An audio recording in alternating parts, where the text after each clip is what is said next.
Hello YouTube, Triumph Guy here today, and I'm going to be restoring the black trim on this old Clio. It's 26 years old, so let's get to it.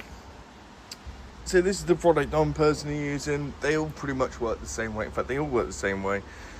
So I'm going to use this, and then I'll put an affiliate link in the comments for either this product or a very similar one.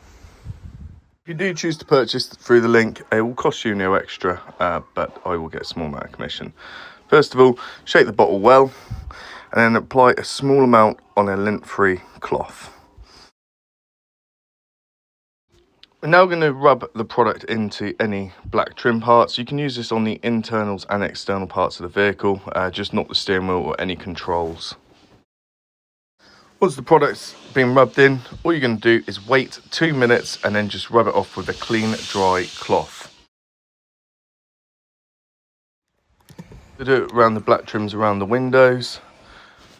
So I've done the front bumper and I haven't done the back bumper, so that's the difference. So thanks very much for watching. Any questions, please put in the comments, and I'll see you on the next one.